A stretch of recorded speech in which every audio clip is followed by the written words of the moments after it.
Pia napenda kuwapongeza chama cha ACT Wazalendo kwa kuchukua uongozi mbali na kuwa ni chama cha siasa, lakini uongozi wa kijamii kwenye jambo hili ambalo likumba taifa letu. Nchi yetu ipo kwenye msiba, na kwa mara ya mwisho tangu mwaka 1907 mwaka 2025 nchi imeshuhudia mamia ya Watanzania wakiuliwa bila sababu za msingi na bila uwajibikaji wowote mpaka sasa hivi. Nimefuatilia kwa makini hotuba ya mwenyekiti wa Bunge. Lakini napenda nianze na swala la uchaguzi. Kwa nini tumefika hapo?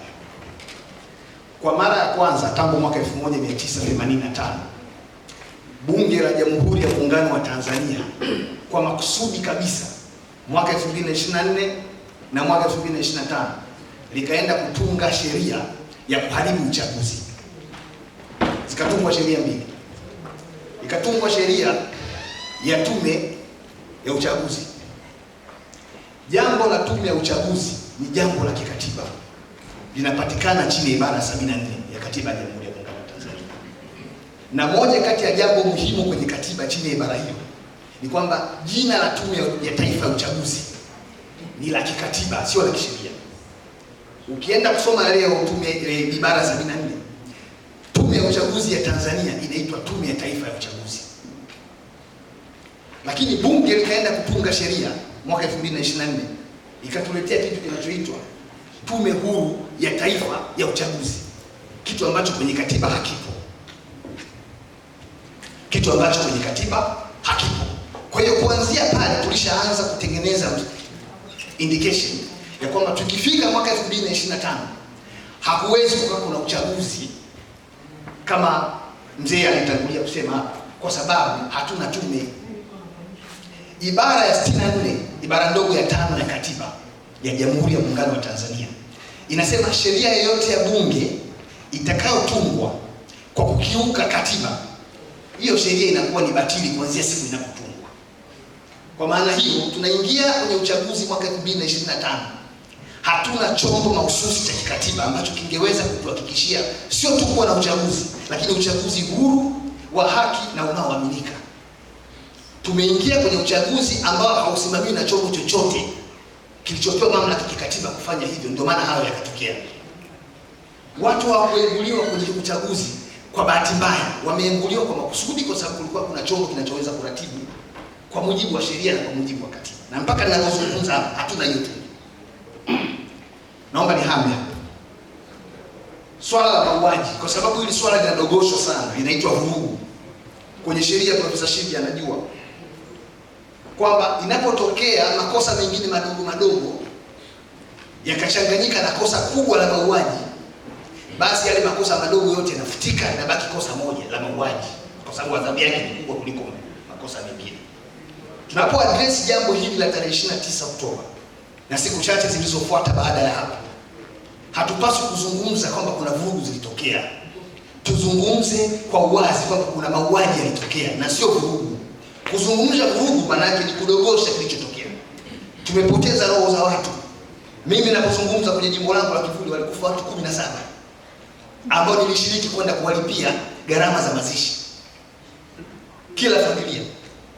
Alafu leo wakitusikiliza tunasema vurugu za Oktoba 29, tunaunda na tume ya kuchunguza vurugu.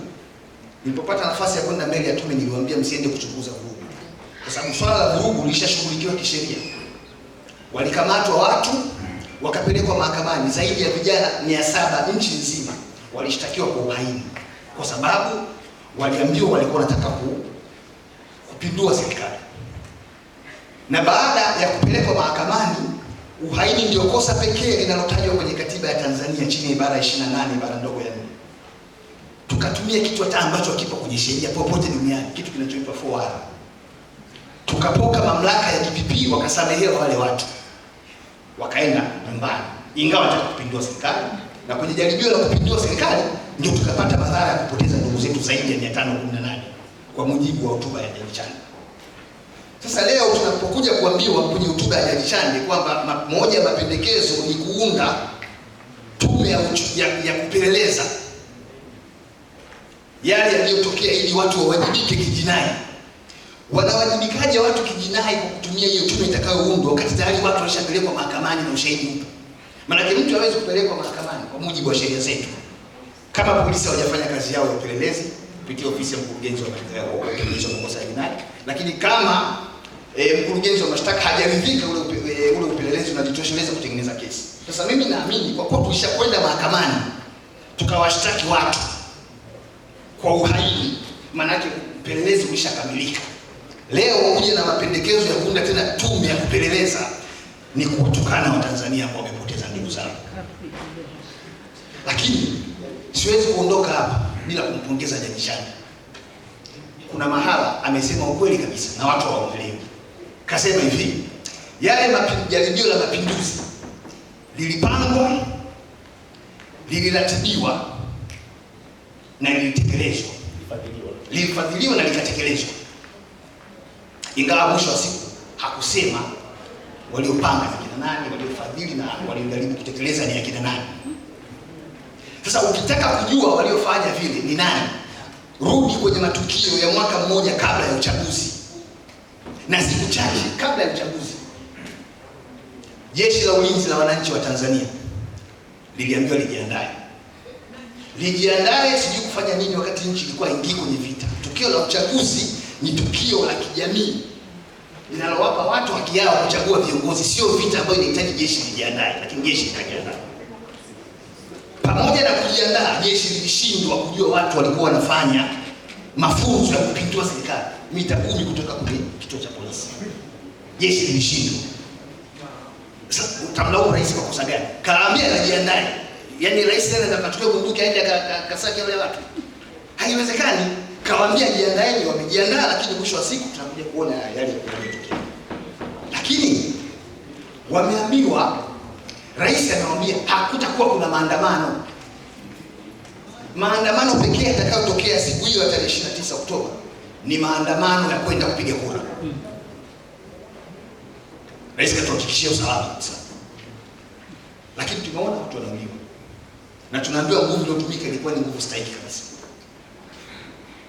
Ndio maana nikasema haya mambo haya tunahitaji sana neema ya Mungu, sababu vinginevyo tunaweza tukatoka hapo tumechanganyikiwa kabisa ukiunganisha sequence of events na kauli zilizokuwa zikitolewa hapo kabla.